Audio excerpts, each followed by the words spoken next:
Bom, vamos abrir as nossas Bíblias em Jeremias capítulo 32. Nós faremos a leitura a partir do verso 26. Vamos, se Deus permitir, encerrar o capítulo 32 de Jeremias. Faremos uma leitura aqui um pouco extensa, mas o importante é que nós possamos passar versículo a versículo. Importante que possamos estudar toda a palavra de Deus. E aí os irmãos, durante a leitura também, que é feita, os irmãos têm a oportunidade de lerem a palavra para que não fique apenas uma pregação onde somente o pregador fala. E muitas vezes a palavra de Deus é deixada de lado durante a exposição. Diz assim: Então veio a palavra do Senhor a Jeremias dizendo: Eis que eu sou o Senhor, o Deus de toda a carne. Acaso haveria alguma coisa demasiado difícil para mim? Portanto, assim diz o Senhor: Eis que eu entrego essa cidade na mão dos caldeus e na mão de Nabucodonosor, rei de Babilônia, e ele a tomará. E os caldeus que pelejam contra essa cidade entrarão nela e pôr-lhe-ão fogo, e queimarão as casas sobre cujos terraços queimam incenso a Baal, e oferecem libações a outros deuses para me provocarem a ira. Porque os filhos de Israel e os filhos de Judá não fizeram senão mal aos meus olhos, desde a sua mocidade, porque os filhos de Israel nada fizeram senão provocar-me a ira com as obras das suas mãos, diz o Senhor. Porque para a minha ira e para o meu furor me tem sido essa cidade desde o dia em que a edificaram e até o dia de hoje, para que a tirasse da minha presença. Verso 32. Por causa de toda a maldade dos filhos de Israel e dos filhos de Judá que fizeram para me provocarem a ira, eles e os seus reis e os seus príncipes, os seus sacerdotes e os seus profetas, como também os homens de Judá e os moradores de Jerusalém. E viraram-me as costas e não o rosto, ainda que eu os ensinava, madrugando e ensinando-os. Contudo, eles não deram ouvido para receberem o ensino. Antes puseram as suas abominações na casa que se chama pelo meu nome para a profanarem.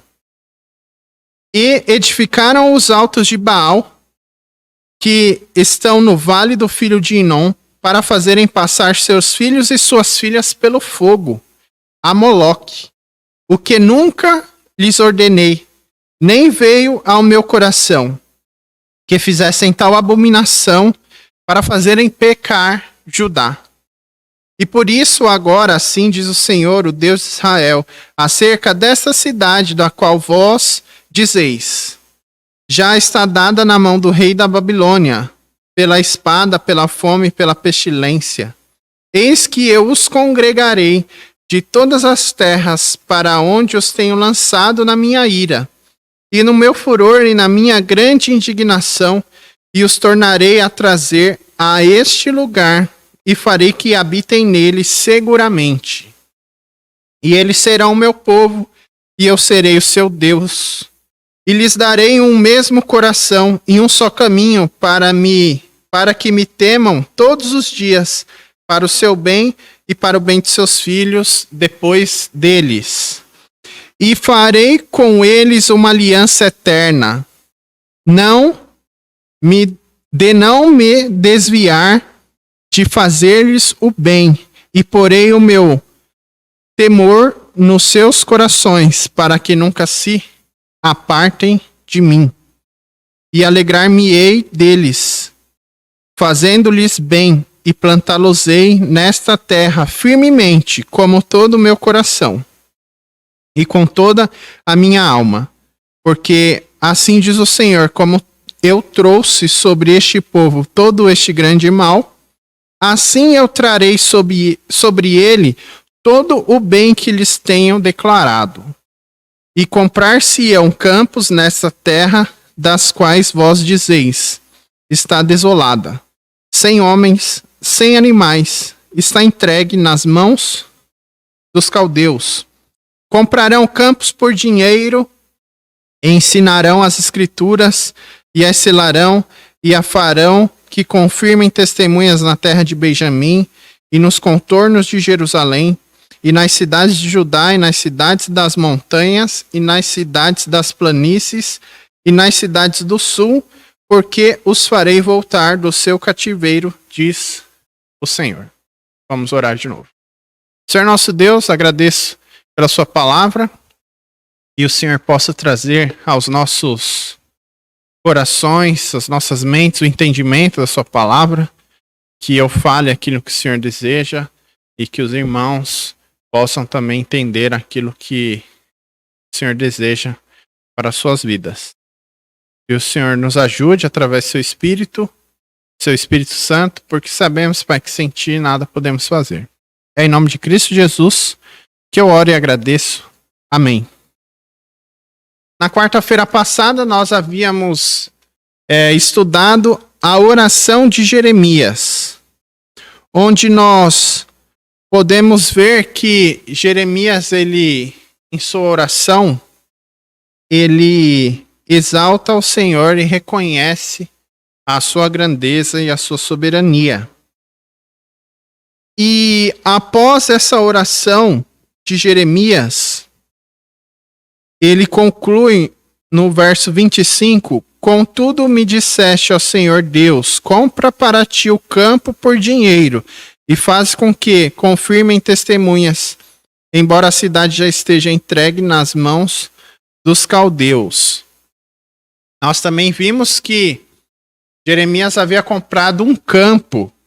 Jeremias estava preso, seu primo foi até a prisão, lhe ofereceu um campo, e Jeremias compra esse campo. E Jeremias compra esse campo sabendo que a cidade, a terra de Judá, seria invadida pelo exército babilônico. Mas mesmo assim ele compra, nos mostrando que Jeremias acreditava que no futuro, como o Senhor havia prometido, aquele lugar novamente seria um lugar habitável. E ele conclui aqui confirmando no verso 25 esta questão. E concluindo assim a sua oração, nós vemos aqui no verso 26 em diante como se fosse a resposta do Senhor. Então ele conclui a oração. E no verso 26 nós vemos: Então veio a palavra do Senhor a Jeremias. Irmãos, nós oramos ao Senhor, pedimos orientação ao Senhor e devemos esperar confiantemente a sua resposta. Verso 26 diz: Então veio a palavra do Senhor a Jeremias, dizendo, verso 27, Eis que eu sou o Senhor, o Deus de toda a carne. Acaso haveria alguma coisa demasiado difícil para mim? Então, após a oração, o Senhor fala novamente com Jeremias. E Deus aqui se revela como Deus de toda a carne. O Deus de toda a humanidade. O Deus de todo o ser vivente. Irmãos e amigos, há pessoas que não creem em Deus. Mas o fato delas não crerem em Deus não exclui a existência de Deus.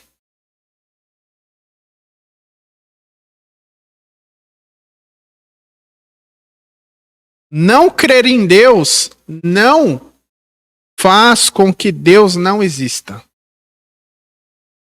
Você crendo em Deus ou não, Deus continua sendo o Deus de toda a carne. E Deus aqui se revela e se apresenta como Deus de toda a carne, de toda a raça, de todo ser vivente, de toda a humanidade. Mesmo que nós não reconheçamos a Deus, Deus ainda é Deus sobre nossas vidas. A questão é, nós vamos receber do nosso Deus a vida eterna? Ou iremos receber do nosso Deus o castigo e condenação eterna? E aqui, se ele é o Deus que se revela como Deus de todos, não é o Deus somente do branco, não é somente do negro, não é somente do idoso, não é somente da criança, não é somente do índio, não é do indígena, não é somente do europeu, é o Deus de todos. Deus não faz distinção de pessoas. Os homens fazem distinção, mas Deus não. Deus é o Deus de toda a raça humana. E se ele é o Deus de todos, subentende-se então que ele está acima de todos. E se nós existimos, é porque ele nos criou. E se foi Deus quem nos criou, e se é Deus que está acima de nós, eu pergunto, haveria alguma coisa difícil ou impossível para Deus? Bom, para nós há muitas coisas difíceis. E para nós há coisas impossíveis. Para nós, que somos criatura limitada. Mas para Deus, que é soberano e criador, para ele não há nada difícil. E para Deus não há nada impossível. Não há nada que Deus não possa fazer. A ideia de limitação cabe a nós, mas não cabe para Deus. Porque dele e por ele são todas as coisas. Ninguém está aqui ao acaso. Ninguém está aqui porque uma teoria diz que houve uma explosão cósmica. Estamos aqui porque o Senhor nos criou para um fim, para um propósito. Verso 28. Portanto, assim diz o Senhor, eis que eu entrego esta cidade na mão dos caldeus e na mão de Nabucodonosor, rei de Babilônia, e ele a tomará, ou ele a conquistará. Portanto, é a palavra utilizada como uma palavra conclusiva. Se Deus é Deus de toda a humanidade, e se para ele não há nada difícil ou impossível, portanto, ele faz o que lhe apraz. Aquilo que é da sua vontade. Deus faz o que ele quer, quando ele quer e como ele quer. Jeremias, ou melhor dizendo, Isaías 43:13, diz, ainda que houvesse dia, eu sou. É Deus quem diz. Ainda que houvesse dia, eu sou. Antes de Deus criar o mundo, ele já existia. É óbvio. Antes que houvesse dia e noite, Deus já existia, porque foi Deus quem criou o dia e a noite. Antes que houvesse dia, eu sou, e ninguém há que possa fazer escapar das minhas mãos. Operando eu, quem impedirá? Quem impedirá o Senhor de executar os seus planos. Os homens acham que eles podem frustrar os planos do Senhor.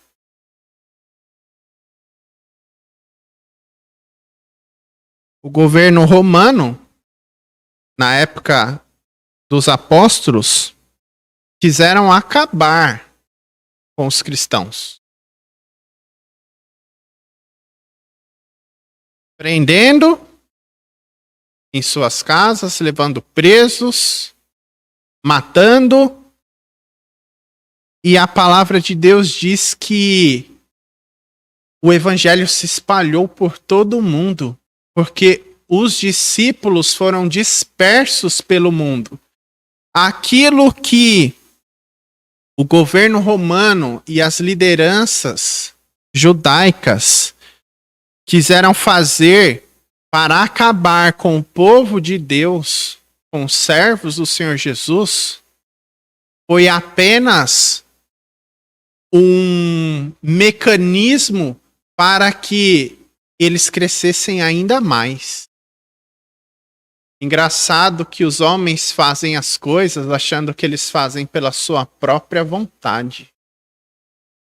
Mas se não for Deus quem permite, os homens não são capazes de fazer absolutamente nada. Verso 29. E os caldeus que pelejaram contra essa cidade entrarão nela e pôr-lhe-ão fogo e queimarão as casas sobre cujos terraços queimaram incenso a Baal e ofereceram libações a outros deuses para me provocarem a ira.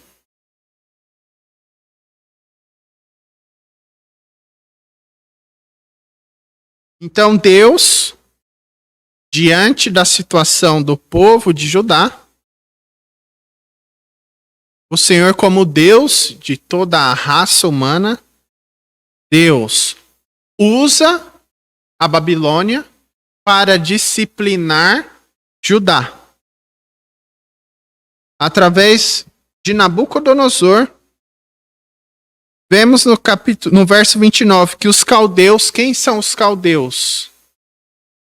São os babilônicos, que pelejam contra esta cidade. Qual cidade? A cidade de Jerusalém.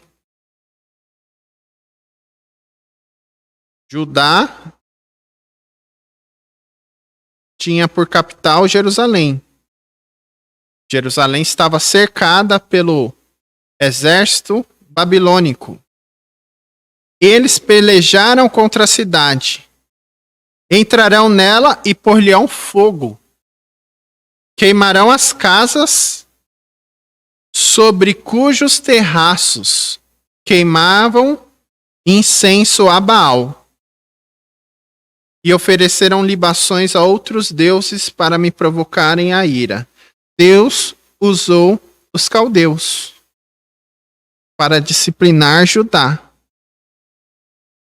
Verso 30. Porque os filhos de Israel e os filhos de Judá não fizeram senão mal aos meus olhos desde a sua mocidade.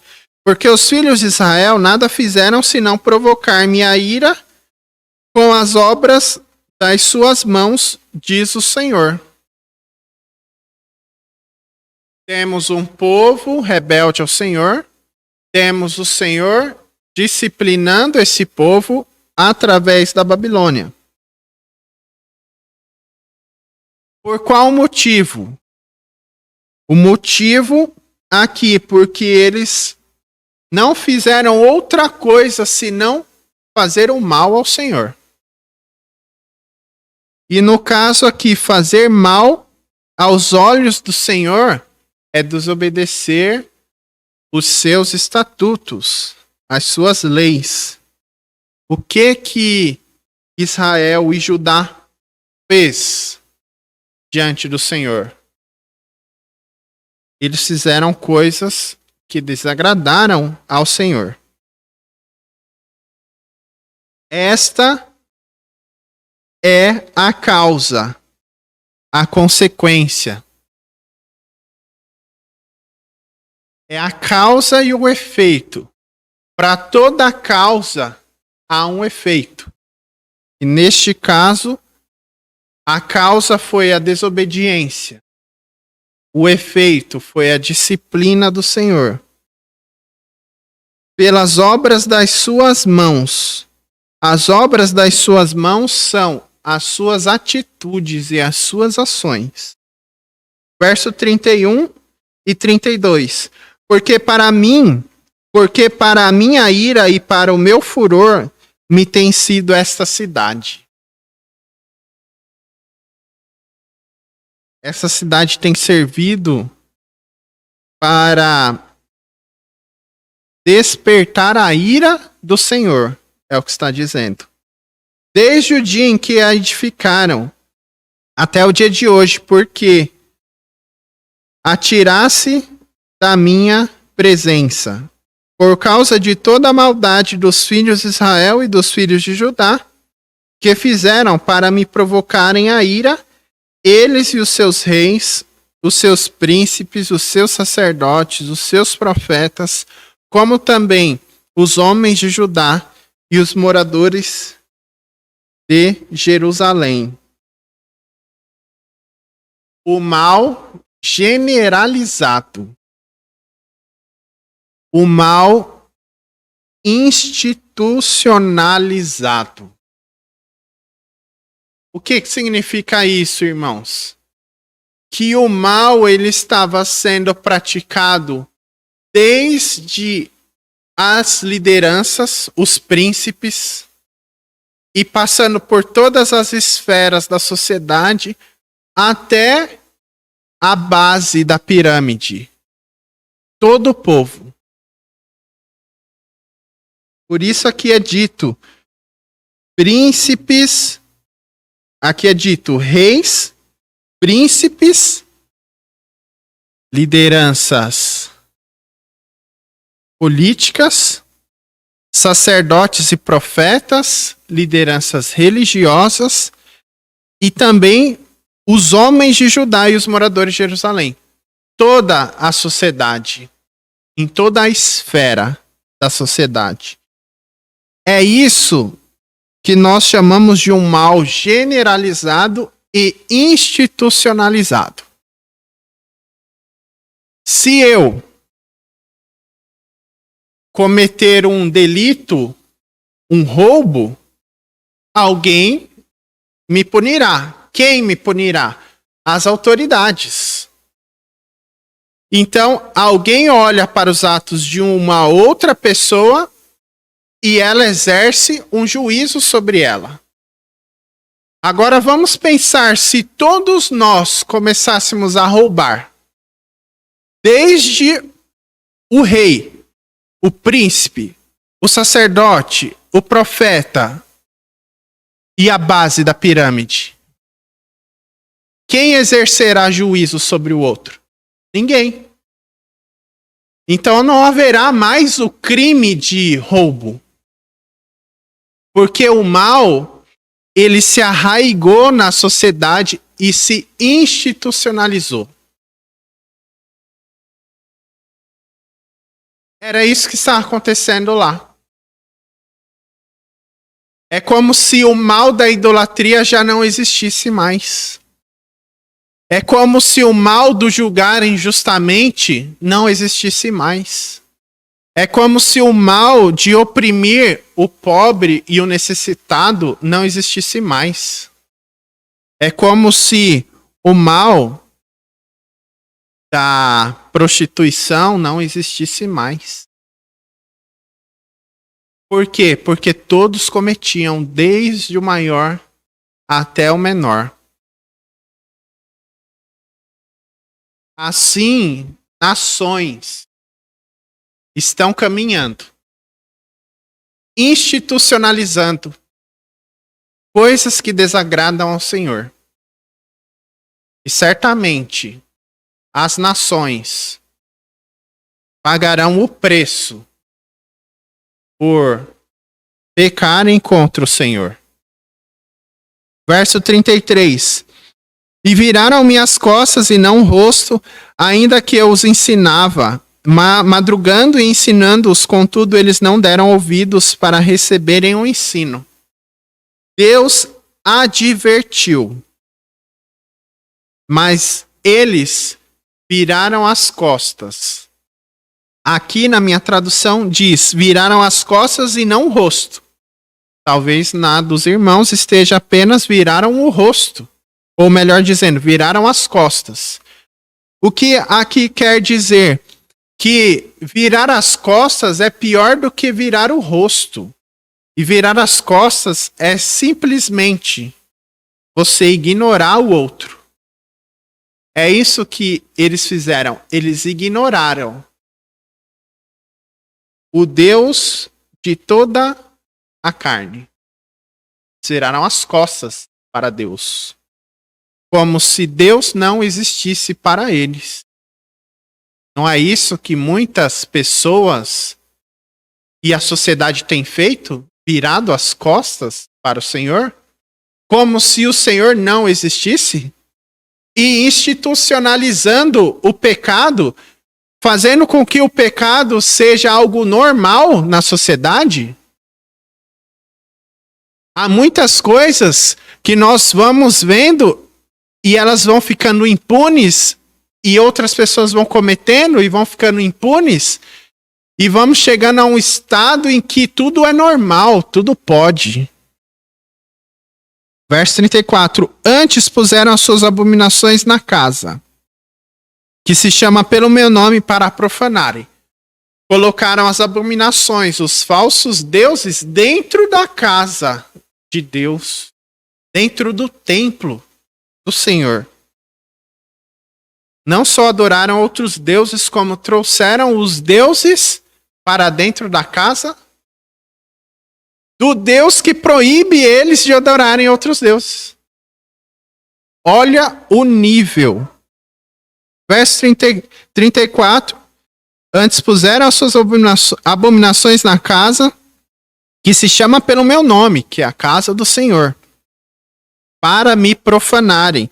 35. Edificaram os altos de Baal, lugares de adoração ao Deus Baal. E também havia o conceito de que havia muitas manifestações do Deus Baal.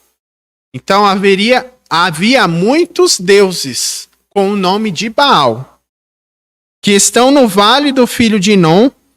Para quê?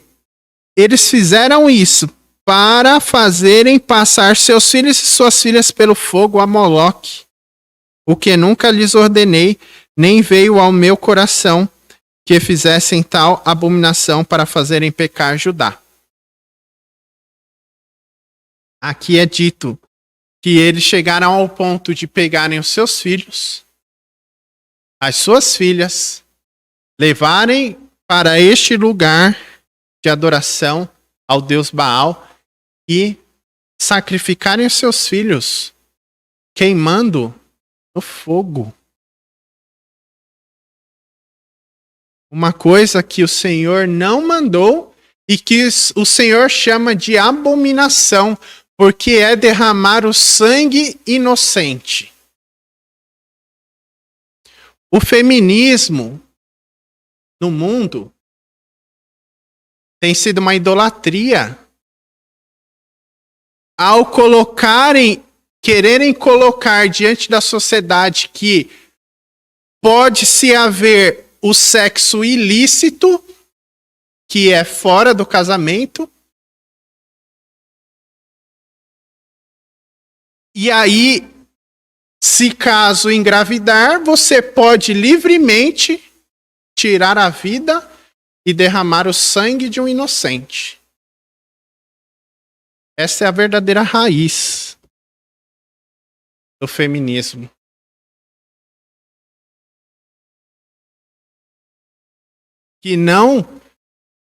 Que usa de uma artimanha para tirar a vida do sangue inocente por causa das suas irresponsabilidades. Porque este é o verdadeiro significado. O que é defendido não é aqueles casos que a lei já tem previsto. E o Senhor abominou este ato porque era derramar o sangue inocente. Verso 36. E por isso agora, assim diz o Senhor, o Deus de Israel, acerca dessa cidade da qual vós dizeis, já está dada na mão do rei de Babilônia pela espada, pela fome e pela pestilência. A cidade já estava entregue, o destino já estava determinado. De fato, ela seria destruída. Destruída pela espada, pela fome e pela pestilência. Verso 37. Eis que eu os congregarei de todas as terras, para onde os tenho lançado na minha ira, e no meu furor e na minha grande indignação, e os tornarei a trazer a este lugar, e farei que habitem nele seguramente. 38. E eles serão o meu povo, e eu lhes serei o seu Deus. 39. E lhes darei o mesmo coração e um só caminho, para que me temam todos os dias para o seu bem, o bem de seus filhos depois deles. Ainda que o povo errou, ainda que o Senhor disciplinou o seu povo, o Senhor teria misericórdia novamente. Faria com que aquela terra, uma vez destruída, aquele povo, uma vez humilhado, o Senhor teria misericórdia e novamente traria este povo à sua terra. E este povo seria chamado de seu povo. O Senhor realizaria uma obra em seus corações, para que de fato eles temessem ao Senhor e assim passassem a ter os benefícios do Senhor, e não só os benefícios a eles, mas também às próximas gerações, aos seus filhos. Irmãos, quando vocês servem a Deus, vocês não fazem bem somente a vocês. Vocês fazem bem aos seus filhos, aos seus netos, aos seus vizinhos, à sua sociedade. Porque a lei do Senhor, ela traz bênçãos. E uma vez que nós seguimos a sua lei, as bênçãos do Senhor são derramadas sobre nós. Verso 40. E farei com eles uma aliança eterna, de não me desviar de fazer-lhes o bem. E porei o meu temor nos seus corações, para que nunca se apartem de mim. E alegrar-me-ei deles. O Senhor se entristecia com eles, mas agora o Senhor se alegraria deles, fazendo-lhes o bem, e plantá-los-ei nessa terra firmemente com todo o meu coração e com toda a minha alma. Porque assim diz o Senhor, como eu trouxe sobre este povo todo este grande mal, assim também o Senhor traria sobre ele todo o bem que lhes tenho declarado. O Senhor é aquele que fere, mas também é o mesmo que cura. Porque assim, verso 42, diz o Senhor, como eu trouxe sobre este povo todo este grande mal, assim eu trarei sobre ele todo o bem que lhes tenho declarado. E comprar-se-ão campos nesta terra, da qual vós dizeis, está desolada, sem homens, sem animais, e está entregue nas mãos dos caldeus. Qual era a situação da terra? Seria uma situação de terra arrasada, terra deserta. Mas um dia o Senhor tornaria a fazer daquela terra uma terra habitável. E uma terra, verso 44, uma terra onde poderia se comprar campos por dinheiro, e assinarão as escrituras e as selarão, e farão com que Confirmem testemunhas na terra de Benjamim, no contorno de Jerusalém e nas cidades de Judá, e nas cidades das montanhas, e nas cidades das planícies, e na cidade do sul, porque os farei voltar do seu cativeiro da Babilônia, diz o Senhor. Aquele campo que Jeremias comprou, ainda que em uma terra arrasada, no futuro, aquela terra novamente seria um lugar onde haveriam negócios. Essa era a promessa do Senhor ao seu povo. O Senhor é aquele que fere, mas é o Senhor também que cura. Foi isso que o Senhor fez com o seu povo. Que Deus abençoe a sua palavra.